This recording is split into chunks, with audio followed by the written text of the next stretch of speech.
Hello student, welcome my YouTube channel. आज हम आपके लिए क्लास 12 आरोह भाग 2 से पार्ट 8 लेके आए हैं। लक्ष्मण मूर्छा और राम का विलाप। इनके लेखक गोस्वामी तुलसीदास जी है। चलिए इनकी सप्रसंग व्याख्या देखते हैं। दोहा। तब प्रताप उर राखी प्रभु जेहू नाथ तुरंत, अस कही आयसु पाही पद बंदी लेहु हनुमंत। भरत बाहुबल शील गुण प्रभु पद प्रीति अपार, मन महु जात सराहत पुनि पुनि पवन कुमार। आइए देखते हैं इस दोहे में कवि हमें क्या बताना चाहते हैं। प्रसंग। प्रस्तुत पद हमारी पाठ्य पुस्तक आरोह भाग 2 से लिया गया है। कविता के कवि गोस्वामी तुलसीदास जी है। दोहा है लक्ष्मण मूर्छा और राम का विलाप। इस दोहे में लक्ष्मण के मूर्छित होने के बाद इस दोहे में जो श्री राम है वो लक्ष्मण की दिशा देखकर विलाप कर रहे थे। सुरेश वैद्य की सलाह पर संजीवनी लेने गए थे हनुमान। जब वे लौट रहे थे, मार्ग में उन्हें अयोध्या में भरत से भेंट हुई। व्याख्या। इस काव्यांश में उस समय का वर्णन है जब मेघनाथ द्वारा चलाए गए शक्तिवान से लक्ष्मण मोक्षित हो जाते हैं। लक्ष्मण की ऐसी अवस्था देखकर श्री राम चिंतित हो उठते हैं। हे नाथ, है प्रभु, मैं आपको प्रताप हृदय में रखकर तुरंत यानी समय से वहां पहुंच जाऊंगा। ऐसा कहकर और भरत जी की आज्ञा लेकर उनके चरणों की वंदना कर कर हनुमान जी चल दिए। भरत के बाहुबलशील स्वभाव तथा प्रभु के चरणों में उनकी अपार भक्ति को मन में बार बार सजाते हुए हनुमान जी संजीवनी बूटी लेकर लंका की तरफ चले जा रहे थे। ऊहा राम लक्ष्मणी निहारी, बोले वचन मनुज अनुसारी। अर्धरात्रि गई कपि नाही आऊ, राम उठाई अनुज उर लगाऊ। सहकु न दिकित देखी मोहि काऊ, बंधु सदा तब मृदुल स्वभाऊ। मम हित लागी त्यजेहु पितु माता, सहेहु विपिन हिम अताप बाता। सो अनुराग कहाँ अब भाई, उठू न सुन मम बच बिकलाई। जो जनतेहु बन बंधु बिछोऊ, पितु वचन मनतेहु नाही आऊ। आइए देखते हैं इन दोहे में कवि हमें क्या बताना चाहते हैं। प्रसंग। प्रस्तुत पद हमारी पाठ्य पुस्तक आरोह भाग 2 से लिया गया है। कविता के कवि गोस्वामी तुलसीदास जी है। कविता है लक्ष्मण मूर्छा और राम का विलाप। इस काव्यांश में तुलसीदास जी ने दुख की स्थिति के प्रभाव को दर्शाते हुए बताया है कि दुख के समय समर्थ से समर्थ व्यक्ति भी बिना सहारे के हो जाता है। व्याख्या। इस काव्यांश में कवि कहते हैं कि लक्ष्मण को देखते हुए श्री राम सामान्य आदमी के समान बात करते हुए कहने लगे कि आधी रात बीत गई है, अभी तक हनुमान नहीं आए। उन्होंने लक्ष्मण को उठाकर सीने से लगाया। वे बोले कि तुम मुझे कभी दुखी नहीं देख पाते थे। तुम्हारा स्वभाव सदैव कोमल व विनम्र रहा। मेरे लिए ही तुमने माता पिता को त्याग दिया और जंगल में ठंड धूप तूफान आदि को सहन किया। हे भाई, अब वह प्रेम कहाँ है? तुम मेरी व्याकुलतापूर्ण बातों को सुनकर उठते क्यों नहीं? यदि यह जानता होता कि वन में तुम्हारा वियोग सहना पड़ेगा तो मैं पिता के वचनों को कभी नहीं मानता और वन में कभी नहीं आता। सुत बित नारी भवन परिवारा, हो ही जाही जग बारी बारा। अस विचारी जिए जागू ताता, मिलही न जगत सोधार भाता। जदा पंख बिनु खग अति दीना, मणि बुनि पनि करिबर कर हीना। अस मम जीवन बंधु बिनु तोही, जो जड़ देव जियाओ मोही। जेहू अवध कवन मोही लाही, नारी हेतु प्रिय भाई गवाई। अरु जस सतेहु जग माही, नारी हानि वेशे छाती नारी। आइए देखते हैं इनमें कवि हमें क्या बताना चाहते हैं। प्रसंग प्रस्तुत पद हमारी पाठ्य पुस्तक आरोह भाग 2 से लिया गया है। कविता के कवि गोस्वामी तुलसीदास जी है। कविता है लक्ष्मण मूर्छा और राम का विलाप। यहाँ राम लक्ष्मण की मूर्छित अवस्था को देखकर बहुत ज़्यादा विचलित हो रहे हैं। राम कह रहे हैं कि वह अयोध्या जाकर लोगों के प्रश्नों के क्या उत्तर देंगे। आइए इसकी व्याख्या देखते हैं। श्री राम परेशान होकर कहते हैं कि संसार में पुत्र, धन, स्त्री, भवन और परिवार बार बार मिल जाते हैं और नष्ट भी हो जाते हैं, किंतु संसार में सगा भाई दोबारा नहीं मिलता। ये विचार करके हे तात तुम जाग जाओ। ये बात श्री राम लक्ष्मण जी से कहते हैं। हे लक्ष्मण, जिस प्रकार पंख के बिना पक्षी, मणि के बिना सांप, सूंड के बिना हाथी अत्यंत दीनहीन हो जाता है, उसी प्रकार तुम्हारे बिना मेरा जीवन भी व्यर्थ है। श्री राम बोलते हैं कि लक्ष्मण के बिना मेरा जीवन व्यर्थ है।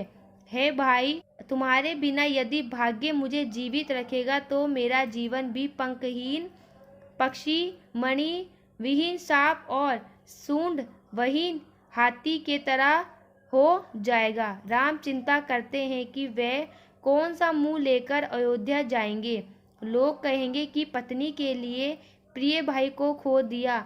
मैं पत्नी के खोने का अपराध सहन कर लेता, क्योंकि नारी की हानि विशेष नहीं होती। अब अपलोकु सोकु सुत तोरा, सही निठुर कठोर उर मोरा। निज जननी के एक कुमार, तात तासु तुम्हें प्राण आधार। सोपीसी मोही तुम्ही गही पानी, सब विधि सुखद परम हित ज्ञानी। उतरू कहाँ देहु तेहि जानी, उठी कीन मोही सिका बहु भाई। बहु बिंदी सोचत सोच विमोचन, सव्रत सलील राजीव दल लोचन। उमा एक अखंड रघुआई, नरगति भगत कृपाल देखी। प्रभु प्रलाप सुनी कान विकल भर बिनार निकर। आई गेऊ हनुमान जीमी करुणा मुँह बीर रस। आइए देखते हैं कवि इसमें हमें क्या बताते हैं। प्रसंग प्रस्तुत पद हमारी पाठ्य पुस्तक आरोह भाग 2 से लिया गया है। कविता के कवि गोस्वामी तुलसीदास जी है। कविता है लक्ष्मण मूर्छा और राम का विलाप। इस काव्यांश में लक्ष्मण की मूर्छा से व्याकुल होकर असहाय होकर राम विलाप करते हैं। व्याख्या देखिए। व्याख्या लक्ष्मण के होश में न आने पर राम विलाप करते हुए कहते हैं कि मेरा कठोर हृदय अपयश और तुम्हारा शोक दोनों को सहन करेगा। ए तात, तुम अपनी माता के एक ही पुत्र हो तथा उनके प्राणों के आधार हो। उसने सब प्रकार से सुखी देने वाला तथा परम हितकारी जानकर ही तुम्हें मुझे सौंपा था। अब उन्हें मैं क्या उत्तर दूंगा, तुम स्वयं उठकर मुझे कुछ बताओ। इस प्रकार राम के विचार किया और उनके कोमल रूपी सुंदर नेत्रों से आंसू बहने लगे। शिवजी कहते हैं, हे उमा, श्री रामचंद्र जी अद्वितीय और अखंड है। भक्तों पर कृपा करने वाले भगवान के मनुष्य की दशा दिखाई है। प्रभु का विलाप सुनकर वानरों के समूह व्याकुल हो गए। इतने में हनुमान जी आ गए। ऐसा लगा जैसे करुण रस में वीर रस प्रकट हो गया हो। उर्षि राम भेट्यु हनुमाना, अति कृतज्ञ प्रभु परम सुजाना। तुरंत वेद तप कीन्ही उपाई, उठी बेट लक्ष्मण उर्षाई। हृदय लाई प्रभु बैठ्यु भाता, हरेशे सकल भालू कपि भ्राता। कपि मुनि वेद ताहा पहुँचावा, जेहि विंदी तभी ताही लाई आवा। आइए देखते हैं इसका प्रसंग। प्रस्तुत पद हमारी पाठ्य पुस्तक आरोह भाग 2 से लिया गया है। कविता के कवि गोस्वामी तुलसीदास जी है। कविता है लक्ष्मण मूर्छा और राम का विलाप। इस काव्यांश में श्री राम प्रसन्न होकर हनुमान से भेंट करते हैं तथा वैद्य तुरंत ही लक्ष्मण का उपचार करते हैं। व्याख्या। हनुमान के आने पर राम ने प्रसन्न होकर उन्हें गले से लगा लिया। परम चतुर और एक समझदार व्यक्ति की तरह भगवान राम ने हनुमान के प्रति अपनी कृतज्ञता प्रकट की। वैद्य ने शीघ्र ही उपचार किया, जिससे लक्ष्मण उठकर बैठ गए और बहुत प्रसन्न हुए। लक्ष्मण को राम ने गले से लगाया। इस दृश्य को देखकर भालुओं और वानरों के समूह में खुशी छा गई। हनुमान ने वैद्यराज को वही उसी तरह पहुंचा दिया जहां से वह उन्हें लेकर आए थे। यह वृतांत दशानन सुनेहु, अति विषाद पुनि पुनि सिर धनेहु, विकालू कुंभकर्ण पाहि आवा, विविध जनत करी ताहि जगावा, जागा निश्चर देखिय कैसा, मानहु कालू देहु धरी वैसा, कुंभकर्ण भूजा कहू भाई, काहे तब मुख रहे सुखाई। आइए देखते हैं इसका प्रस्तुत पद हमारी पाठ्य पुस्तक आरोह भाग 2 से लिया गया है। कविता के कवि गोस्वामी तुलसीदास जी है। कविता है लक्ष्मण मूर्छा और राम का विलाप। इस काव्यांश में यह बताया गया है कि लक्ष्मण के होश में आने से रावण किस प्रकार परेशान हो उठा। वह अपने भाई कुंभकर्ण के पास चला गया। व्याख्या। जब रावण ने लक्ष्मण के ठीक होने का समाचार सुना तो वह दुखी हो गया, परेशान होने लगा, अपना सिर धरने लगा।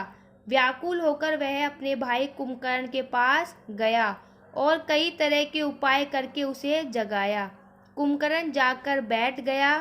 वह ऐसा लग रहा था मानो यमराज ने शरीर धारण कर रखा हो। कुंभकर्ण ने रावण से पूछा, कहो भाई, तुम्हारे मुख क्यों सूख रहे हैं? अथा कही सब तेहि अभिमानी, जेहि प्रकार सीता हरि आनी, तात कपिनह सब निश्चर मारे, महा महा जोधा संघारे, सुमुख सुरीपु मनुज आहारी, भट अतिकाय अकपन भारी, अपर महोदर आदिक बीरा, परे समर मही सब रणधीरा। सुनी दस कंधर वचन तब कुंभकर्ण बिलखान, जगदम्बा हरि आनी सब सट चाहत कल्याण। आइए देखते हैं इन पंक्तियों में कवि हमें क्या बताना चाहते हैं। प्रसंग। प्रस्तुत पद हमारी पाठ्य पुस्तक आरोह भाग 2 से लिया गया है। कविता के कवि गोस्वामी तुलसीदास जी है। कविता है लक्ष्मण मूर्छा और राम का विलाप। इस काव्यांश में बताया गया है कि किस प्रकार रावण ने कुंभकर्ण के साथ बातचीत की और रावण की बात सुनकर कुंभकर्ण ने क्या बात कही। व्याख्या। अभिमानी रावण ने जिस प्रकार सीता का हरण किया था उसकी और उसके बाद की जितनी भी कथा थी उसने सारी कुंभकर्ण को सुनाई। रावण ने बताया, हे तात, हनुमान ने सब राक्षसों को मार डाला है, उनके महान महान योद्धाओं का संहार कर दिया है। दुर्मुख, देवशत्रु, नरातक, महायोद्धा, अतिकाय और अकपन और महोदर आदि अनेक वीर युद्धभूमि में मरे पड़े हैं। रावण की बात सुनकर कुंभकर्ण बिलखने लगा और बोला कि अरे मूर्ख, तूने जगत जननी माता को चुराकर गलत किया है और अब तू कल्याण चाहता है, यह संभव नहीं है। Thank you watching my video.